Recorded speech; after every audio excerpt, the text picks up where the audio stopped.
Our next section is valvular heart disease. The most difficult thing about this is not the total amount of knowledge, it is answering questions about murmurs and auscultatory maneuvers that are extremely difficult. So this issue about presentation and what are the different maneuvers is going to be intrinsic to what we're doing, what's the best initial test and most accurate test, and you'll walk out of this section knowing the answer to every single question, and it is going to be 100% accurate, I promise. All valvular heart disease can be congenital in nature. Now, rheumatic fever most commonly leads to mitral stenosis, but rheumatic fever can lead to any form of valvular heart disease. Aging, as calcification leaves the bones and enters the valves, is the most common cause by far of aortic stenosis. And regurgitation occurs because of hypertension causing a strain on the heart. Ischemia causes a strain on that heart. And as you infarct, you regurgitate because regurgitation leads to dilation. So ultimately, anything that leads to the heart dilating will lead to leaky, regurgitant lesions. As things infarct and die, they don't become tighter and more narrow. They loosen up in the heart and become more floppy and leaky. In order to answer the question, what is the most likely diagnosis, we have to have something that's unique for each of those diseases. Since all forms of valvular heart disease can present with shortness of breath and congestive heart failure, the presence of shortness of breath enrolls in edema is never going to allow you to answer the question about the specific type of valvular lesion. You can't say that person's short of breath. They must have mitral regurgitation, because shortness of breath could be with pneumonia or mitral regurgitation or aortic stenosis or aortic regurgitation or mitral stenosis. That won't allow you to answer the diagnostic question. Only the murmurs are specific for each of those presentations. Right-sided lesions, such as the tricuspid and pulmonic valve, increase with inhalation because when you inhale, you increase venous return to the right side of the heart. And left-sided lesions, as you exhale and the diaphragm goes up, the lungs become smaller. And as the lungs become smaller, they squeeze blood into the left side of the heart. So left-sided lesions increase with exhalation because you're compressing the heart and you're compressing the lungs. But as you compress the heart and the lungs, you are still squeezing blood out of the lungs and into the left side of the heart. Right-sided lesions increase with inhalation. Left-sided lesions increase with exhalation. The best initial test for all forms of valvular heart disease is the echocardiogram. The transesophageal echo may be more sensitive and specific, but the transthoracic echo is still the best initial test. Now, there's a huge difference between the question, what is the best initial test, and what is the most accurate? What is the most accurate does not necessarily mean what I'm actually going to do. 99% of the time, valvular heart disease is diagnosed off of the echocardiogram. However, when they actually ask you, which of the following is the single most accurate test? If cardiac catheterization, now not the catheterization that puts a catheter into the coronary arteries, but cardiac catheterization where you have a catheter going into one side of the heart, into the chambers, across the valves, across the valve leaflets that measure the exact valve gradient, the exact valve diameter.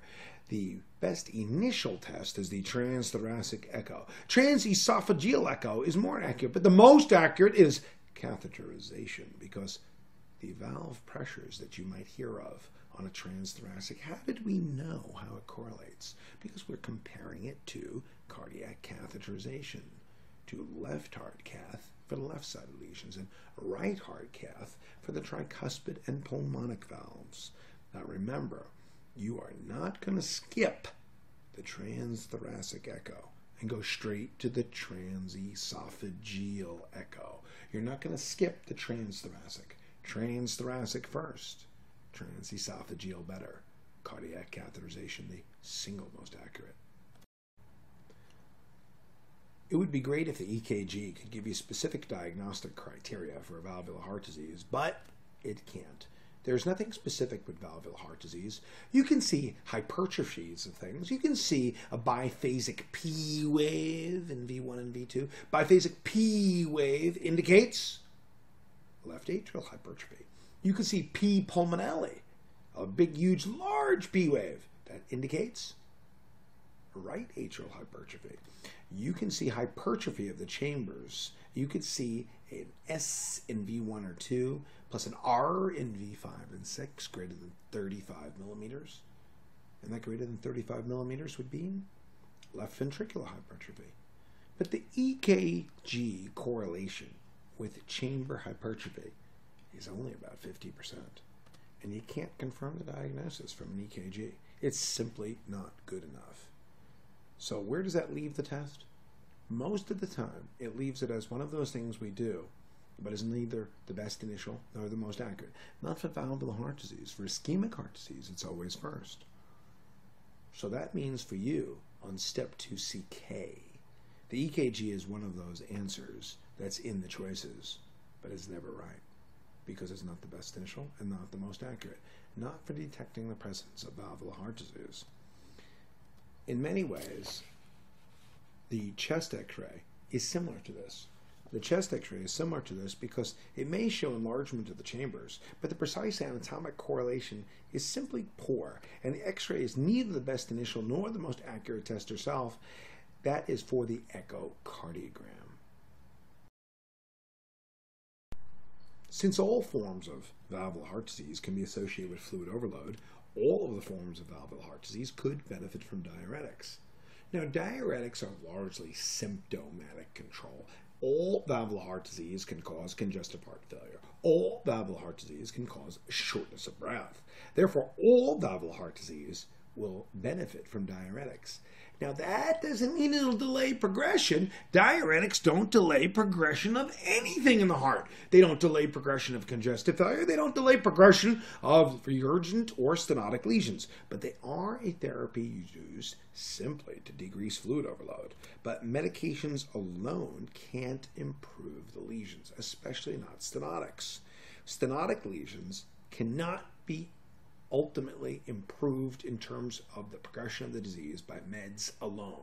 Regurgent lesions can, but symptoms only with diuretics. Mitral stenosis is treated with balloon the mitral, because it's caused by rheumatic fever. Balloon the mitral, particularly in a pregnant woman. Balloon the mitral, because it is fibrotic tissue, but replace the aortic, because the aortic is with calcification.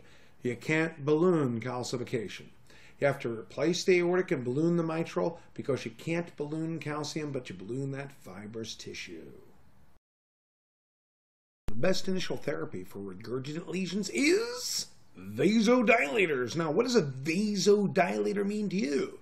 The best initial vasodilator for a regurgitant lesion is an ACE inhibitor or angiotensin receptor blocker, nifedipine or hydralazine.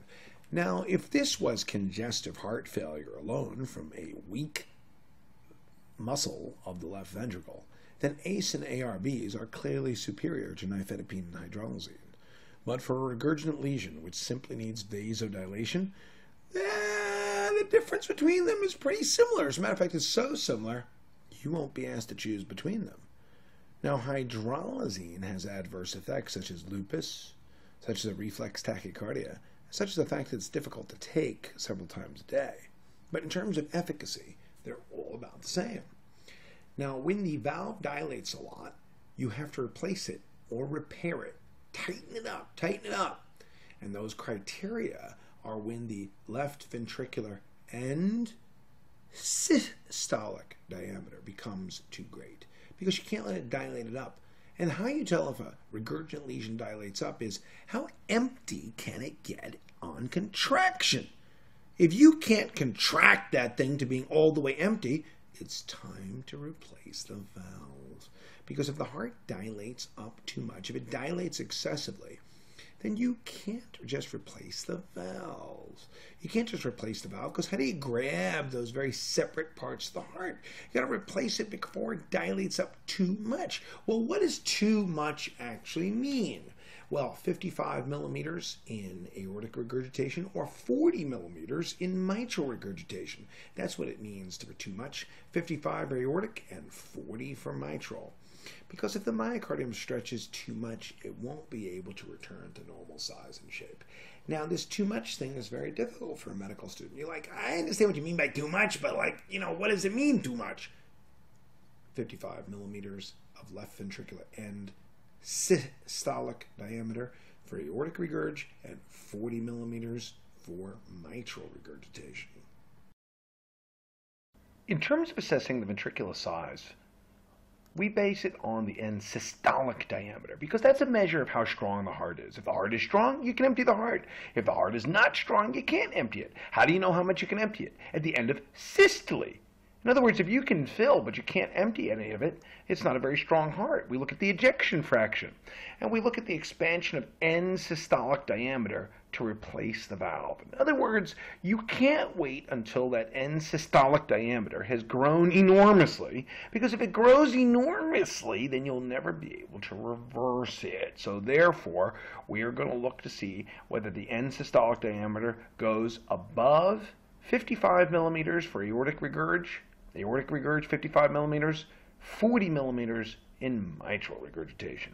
And remember, endocarditis prophylaxis is not indicated for any of these valve lesions. No longer for AR, MR, AS, MS, no longer for mitral valve prolapse or HOCM. Mitral stenosis is most commonly caused by acute rheumatic fever. You got to look for an immigrant. Very little domestic rheumatic fever in the United States. Very uncommon because children get so many antibiotics. Now, it's a very low incidence of acute rheumatic fever, so therefore most of the time you're going to do a whole peds residency, never see one case. If the person is asymptomatic, you're not going to do any treatment. You're going to treat if they're symptomatic and don't do anything if they're asymptomatic, even if it's very narrow. So if you say to a person, hey, listen, you got an opening snap and a diastolic murmur, you'd be like, yeah, but I feel fine, so don't do anything. I feel fine, don't do anything. If you're short of breath, then you'll do something. But if you're asymptomatic, don't do anything. One of the key features of mitral stenosis, allowing you to answer what is the most likely diagnosis, is to look for both a pregnant person or an immigrant person, and especially both.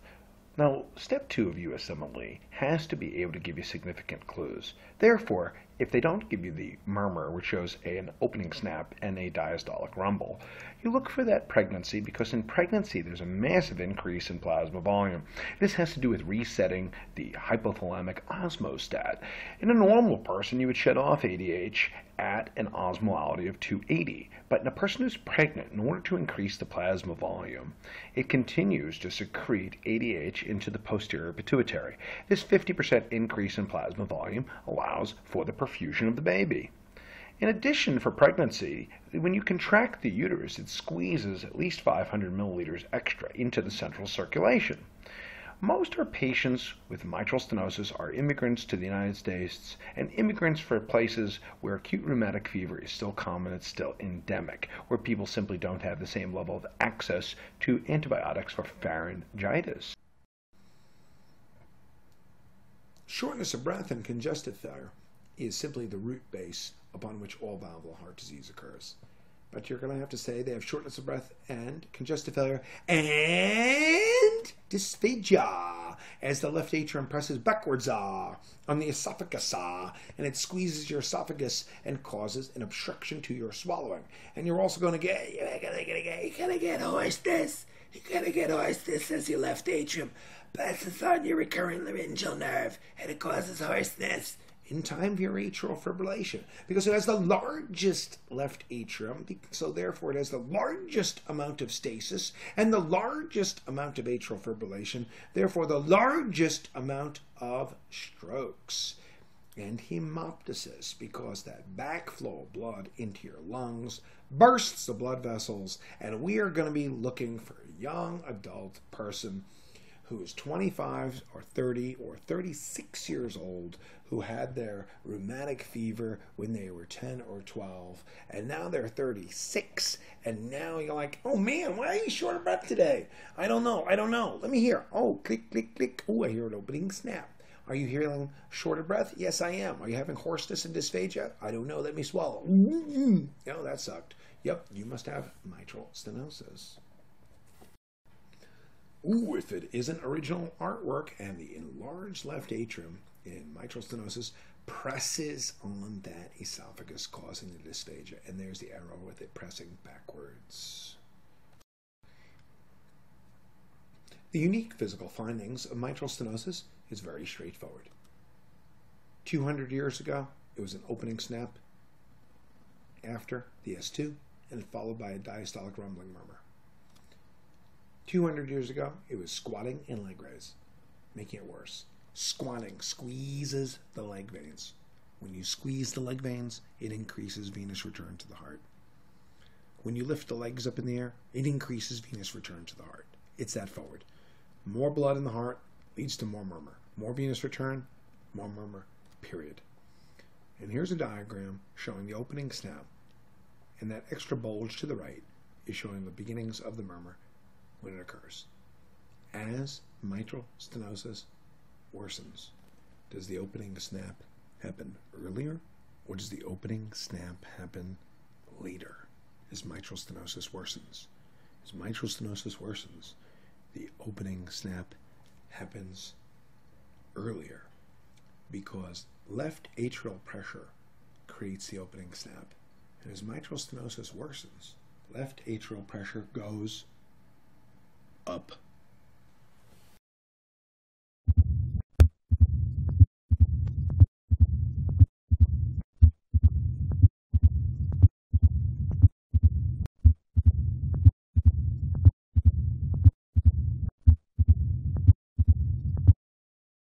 Testing for mitral stenosis is not different than the testing that we've said at the beginning of the section in general. As it is for all valvular heart disease, the best initial test is a transthoracic echo, and TTE means transthoracic echo. Transesophageal echo is more accurate, and catheterization is simply the most accurate. Now, transesophageal echo is not always necessary, because if you can see what you need from the transthoracic, you don't have to do the transesophageal. But it's important to remember that a negative transthoracic doesn't exclude vegetations or small amounts of disease in the mitral valve. What is the most posterior structure in the heart? What is the most posterior? The most posterior structure in the heart is, well, it's the mitral valve. That's the most posterior structure. And the esophagus is posterior, and that's why the transesophageal echo has so much more accuracy, particularly for mitral stenosis. Right-sided lesions are anterior. The right side of the heart is the anterior surface. If you drew out the right side of the heart, 75% of the anterior surface of the heart is right ventricle. So therefore, in the right ventricle, the transthoracic and transesophageal for the right side is essentially equal. The EKG will show atrial arrhythmias, atrial fibrillation, atrial flutter, and left atrial hypertrophy, which is a biphasic P wave. Now, biphasic P waves occur because muscle drives the electricity. Electricity follows the muscle. So if the left atrium hypertrophies and the left atrium gets big, where's the left atrium? Posterior. Where's the leads? Anterior. So it pulls the electricity away from the lead, pulls the electricity away from the lead, and that's why the first part of the P wave goes forward to the right atrium, and the second part of the P wave goes backwards to the left atrium. Biphasic. Up, down, up, down. This EKG shows left atrial hypertrophy. If you look at these arrows in V1, you will see that they are pointing at a P wave that first has a positive deflection, then a negative deflection. So mitral stenosis results in a biphasic P wave, particularly in V1. V1 is an anterior lead. The first part is the right atrium, forward with the electricity, forward to the electricity. The second part is the left atrium, backwards. So it goes up, down, up, down. The chest x-ray is going to show left atrial hypertrophy. Well, that's easy to say. What does it mean? What do you actually see? You can't see the left atrium too well. It's not like on an EKG. See, on an EKG, it's normal to have a little bit of biphasic P wave. What's different is that it's a much bigger biphasic P wave in V1 and V2. A bigger one where the second part, the downward part, is bigger than the forward part. That's what's the main thing. It's not so much that it's a little biphasic, but big biphasic, where the second part is bigger than the first part on an EKG. And that's because when you look at the left atrial hypertrophy on the X-ray, you can see straightening of the left heart border. And the elevation of the left main stem bronchus, because you see, ooh, look at that. That left atrium will actually push it up. Left atrium will actually push it up, shoves it up because it's big. And that second bubble behind the heart is what's creating a big second part of the P wave in V1 and V2. The major issue is the second part of the biphasic P wave, the downward deflection, exceeds the size of the initial part in left atrial hypertrophy. The best initial therapy for valve diseases, it's diuretics and sodium restriction. And since we only care about people who are symptomatic, we're only looking at the people who have symptoms of fluid overload. Balloon valvuloplasty. If it's tight, let's get a balloon in it with a catheter. Remember, you can balloon with a catheter the mitrals, but you replace the aortics, and valve replacement for mitrals is the answer when a catheter procedure either can't be done or when it fails. Now, warfarin is not for everybody with mitral stenosis, but only when there's an atrial arrhythmia.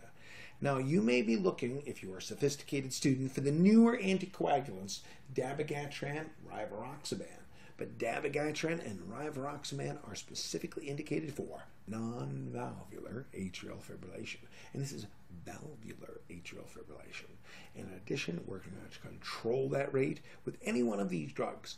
Now, ready? You must be prepared that if anything I say disagrees with what you previously been taught, where somebody says, hey, you know what? I think that I was told by my attending, boom, we got to use verapamil. Well, you know what? That is simply local tribal customs. So when you get to something that disagrees with your previous attending, just go with what I'm saying, because this is not based on what's done in a particular state. This is a national, frankly international examination, and any one of these is accurate. You can answer what I tell you, and you can bet your career on it, and we will not let you down. The most common cause of aortic stenosis is a congenital bicuspid valve and calcification with age. Bicuspid valves are much more common than you might think. They really are. They are congenital, we don't know what happens, and then they calcify with age because what happens, the extra pressure damages the endothelial lining. The most common presentation of aortic stenosis, the most common presentation is angina. The most common wrong answer is syncope, because syncope is not the most common presentation. But I thought it was. You're wrong. The worst prognosis is congestive heart failure. You have a survival with congestive failure of aortic stenosis of about 2 years. You see, it's like cancer of the heart. It's about the same survival as metastatic cancer. You got to get in there and replace that valve before it dilates up. The murmur of mitral stenosis can be played through on step 2, and you will have to know how to recognize it. Because we have isovolumetric contraction at the beginning, isovolumetric where no blood is moving, you don't hear anything at the beginning. That's why it's a crescendo, decrescendo, because at the beginning there's no blood moving, no murmur. It peaks in mid-systole. That's why it's diamond-shaped, or crescendo, decrescendo. And it's heard best in the second right intercostal space. Where does it radiate? Well, mitrals radiate to the axilla, and aortics radiate to the carotids. And how it looks, here it is. It's a systolic murmur, crescendo, decrescendo, and goes up to the carotids, and heard best at the second right intercostal space. I cannot overestimate how important the next slide is. The auscultorial maneuvers are critically and indispensably important. You are not going to step 2 without you knowing that aortic stenosis and that Valsalva and standing, which decrease venous return to the heart, will decrease the intensity of that murmur. Less venous return, less murmur. Hand grip. Hand grip, its effect upon the heart is to increase after load. Increase after load. An aortic stenosis softens murmur. Softens murmur. Make it hard for blood to get out of the heart. Softens murmur. Less blood ejected, less murmur. Hand grip does not increase venous return. Hand grip, you squeeze on something, and I compress the arteries of the arm, and it makes it hard for blood to get out. Increased afterload, less blood comes out, less murmur.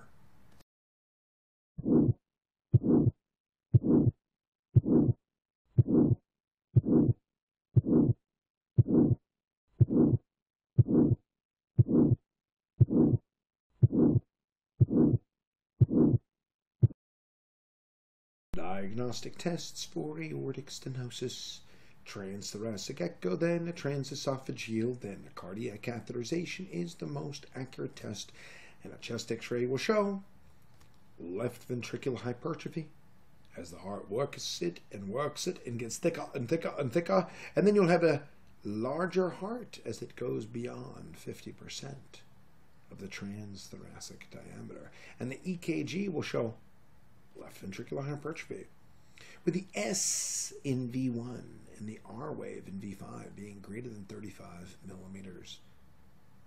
This is indispensable. Don't get into that test without knowing, and you're going to have to listen to some murmurs and know them for sure. Look, I wish there was medical therapy for aortic stenosis. I wish we had like aortic stenosis O dissolver, O binder, but there isn't.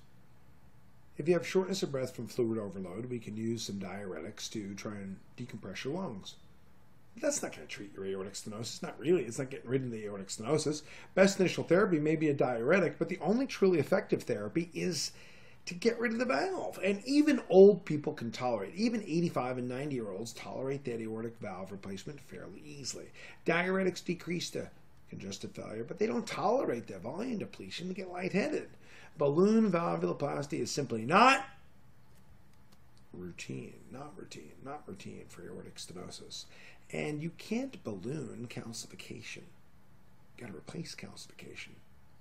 And you balloon aortic stenosis only if the person is too fragile or unstable to get the valve replaced. Mitral regurgitation is unbelievably common. First of all, the etiology leading to an abnormal backward flow of blood through that valve. And so common to have hypertension dilating up the heart. You might say, well, I thought that causes hypertrophy. Well, it does at the beginning, and then it dilates up.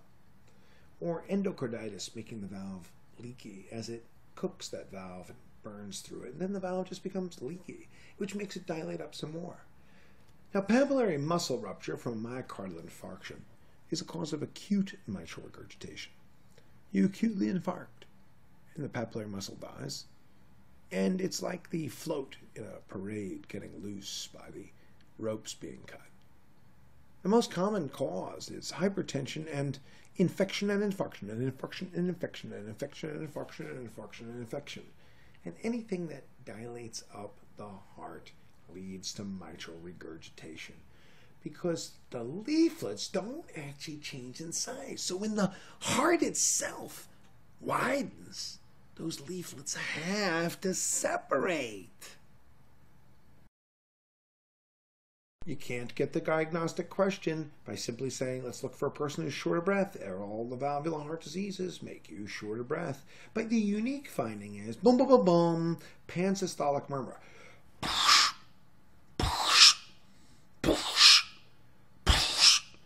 Going to the axilla and obscuring S1 and 2. A pansystolic or holosystolic murmur. Remember, those words are interchangeable. They obscure S1 and 2, and it radiates to the axilla. And since hand grip increases, afterload. Hand grip increases, afterload. It pushes that blood backwards because regurgitant lesions are treated with afterload reduction. So there means increasing afterload makes it worse because the increasing afterload pushes the blood backwards. Hand grip worsens all regurgitant lesions because ACE inhibitors treat all regurgitant lesions. Squatting from a standing position squeezes the leg veins. Leg veins are big. Leg veins have big volume. Leg veins, when they're squeezed, put big volume in the heart and increase venous return to the heart. All left-sided lesions except mitral valve prolapse and HOCM are going to get bigger with expiration, and they're going to get bigger with leg raising and squatting because more blood, more murmur, less blood, less murmur with everything except mitral valve prolapse and HOCM. Mitral regurgitation and the effect of those murmurs, squatting and leg raise, is super high yield. Knowing that they're all diagnosed with echo is important, but it's not as important as those auscultatory maneuvers. Let's take a look here at the bottom. This shows S1 and S2 being obscured. Remember, pansystolic or holosystolic means the same thing. Regurgitant lesions are treated with ACE inhibitors. Hand grip makes it worse. ARBs make it better. Hydralazine makes it better. Nifedipine makes it better. Vasodilators help.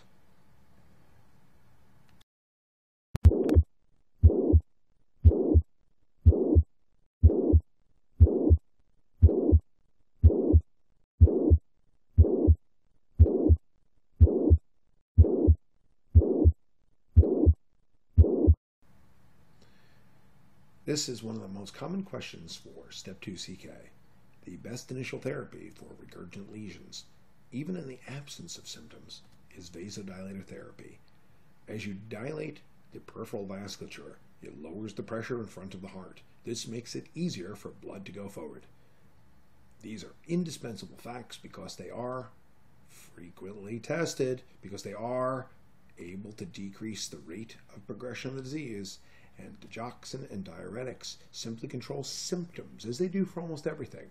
They don't decrease the rate of progression, they simply control symptoms. Vasodilators make it decrease the rate of progression of disease. Stenotic lesions, when they're symptomatic, always need a mechanical fix. Regurgitant lesions don't. Regurgitant lesions can have their valve replaced simply when it dilates, even before you get symptoms. You can't wait for the end systolic. How empty it. How close did you get it? We replace the valve when the end systolic diameter goes above 40, or the ejection fraction drops down to less than 60%. Now you may say, I thought a 60% was a normal ejection fraction. It is, but not in a person who's got mitral regurgitation. In a person who's got mitral regurgitation, an ejection fraction of 57% is abnormal. Valve repair is an exciting new thing over the last couple of years. It means that instead of taking the whole valve out, you can put a clip or a suture. Just tighten it up, tighten it up, tighten it up. It's like an episiotomy repair of your heart valve. Put in a couple of sutures and clips and tighten that thing up, and everybody's going to feel better. Our next valve lesion is aortic regurg.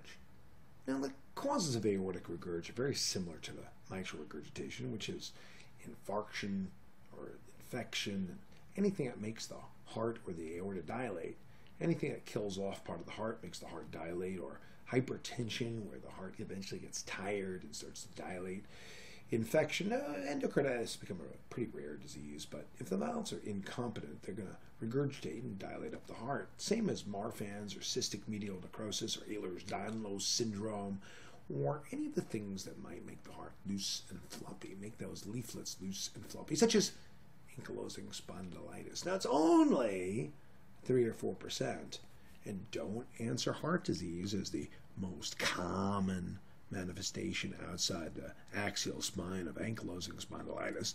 The most common extra-axial, outside the spine manifestation of ankylosing spondylitis, the most common is the eye at 25, 30, 40%. But you get 3 or 4 good percent with ankylosing spondylitis. Now, Reiter's syndrome is also called reactive arthritis, and it's associated with aortic regurgitation as well. And of course, our old friend syphilis. Even though syphilitic aortitis may be uncommon, it's still important for you to know. There are several unique physical findings for aortic regurg that are indispensable for you to know. Besides congestive heart failure, the unique physical findings: wide pulse pressure, boom, boom, boom, boom. The pulse pressure goes up because you know that a lot of the blood has to regurgitate backwards, so you can end up having a systolic of 150 and 160 and a diastolic of 50 or 60. That's huge. You can have a pulse pressure goes from the normal 40 to a pulse pressure of 60, 70, 80, 100, and that's felt as a water hammer pulse. Not that anybody knows what a water hammer is, but it's also sometimes known as a Corrigan's pulse. Boom, boom, boom. Quincke pulses, pulsations in the nail beds, you see them. Water hammer pulse, you feel. Quincke pulse, you see. Hill's sign is named after a guy named Hill. Not that the pressure goes down a hill. It's that the pressure inside the legs is above the arms. That's Hill's sign. Or whoosh, whoosh, whoosh, moving your head up and down, and Demusset's sign. Memorize it. It's very easy for them to play audio recordings for you on step 2. It's a computerized exam, and you have to hear lub, psh, lub, psh, lub, psh, lub, psh. That's me acting out all the murmurs. Wait till I get to vowel sounds. It's heard best at the lower left sternal border because it travels down the root of the aorta, which goes like a cane curving around. The thoracic aorta goes curving down, and then the stick part of the cane goes down along the lower left sternal border. The hemodynamic effect upon the heart of Valsalva and standing. Valsalva, exhalation against a closed glottis. Ooh, like straining at stool. The Valsalva will decrease venous return, as will standing, because the venous capacitance vessels of the legs are opened up, so it makes that lesion smaller, softer, less intense, because less blood, less murmur. Less blood, less murmur for all left-sided heart lesions except mitral valve prolapse and HOCM. Hand grip worsens it because hand grip increases afterload, and increasing afterload makes this worse because you're treating it with an afterload reducer. So hand grip makes it worse because it increases the afterload. Here we have an S1 and a psh, an S1 and a psh along the lower left sternal border.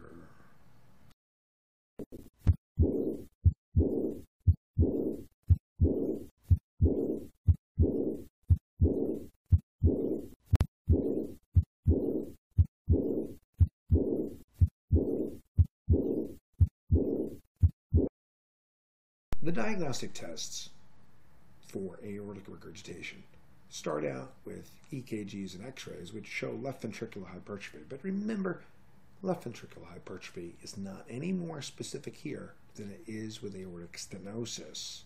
So although they'll show the heart enlarging to the left side and the S in V1 and the R in V5 greater than 35 millimeters, it still is not enough to tell you it's aortic regurg.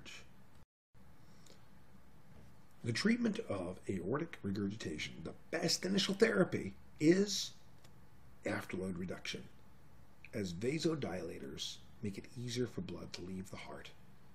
If you are in the heart in the left ventricle, and you have an easier time ejecting that blood, there is simply less force to dilate the heart abnormally, and the blood will go forward.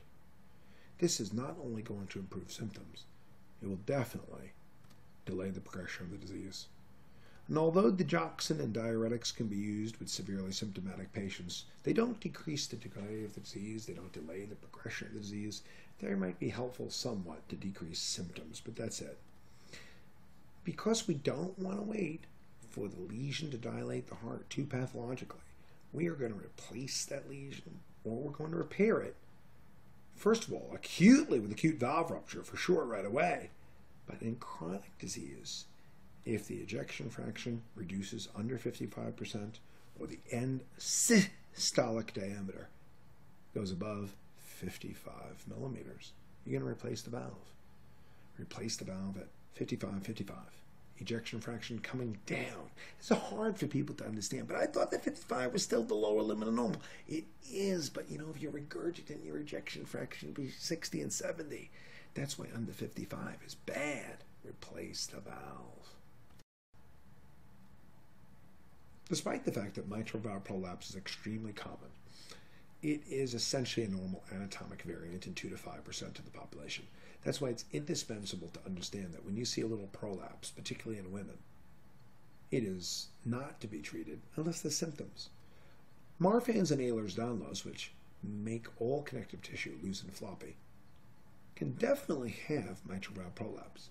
But again, the key feature in mitral valve prolapse is, are there symptoms? And since most of them are asymptomatic, this is a really important source of questions, where it says a person has syncope or some other reason to get an echo.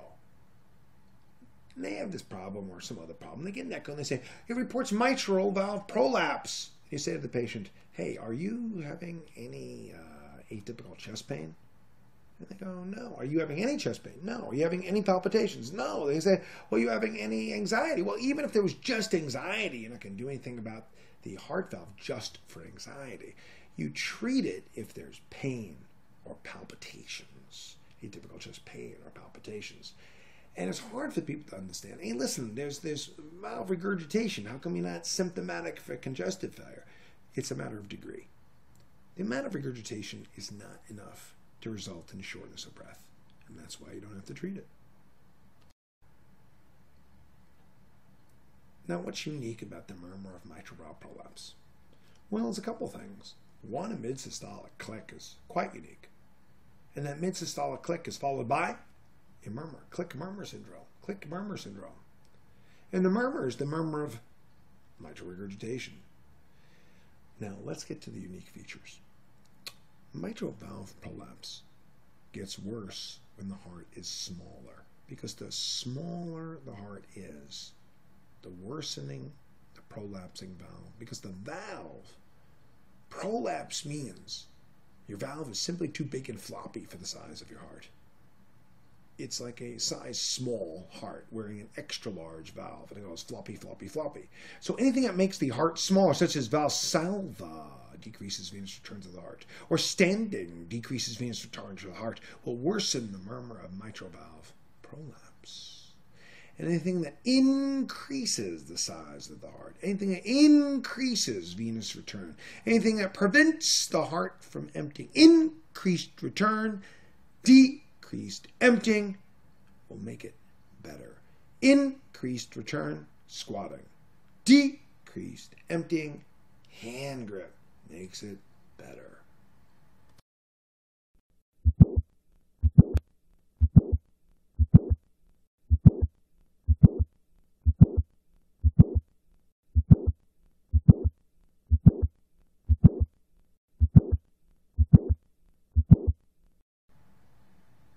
Well, here's a picture of the extra loose floppy valve billowing backward, billowing into the left atrium as the heart contracts. It's going up like a parachute there, and that explains a lot. When it comes to a stop, that's when you get the click. And if it doesn't seal, if it doesn't fit, that's when you get the murmur. The diagnostic tests of mitral valve prolapse are not different from the others. Echo is the best initial test. Catheterization is the most accurate test. But catheterization is almost never done on a lesion that you virtually never replace. You don't even treat most mitral valve prolapse. It's mostly an asymptomatic finding on an echo done for another reason. Don't even treat it asymptomatic echo done for another reason. Asymptomatic echo done for another reason. You would treat it if somebody had severe symptoms, beta blockers first, and you replace it only very rarely. Most mitral valve prolapse doesn't need treatment. It's very simple. No symptoms, no treatment. Click, no symptoms, no treatment. Click murmur, no symptoms, no treatment.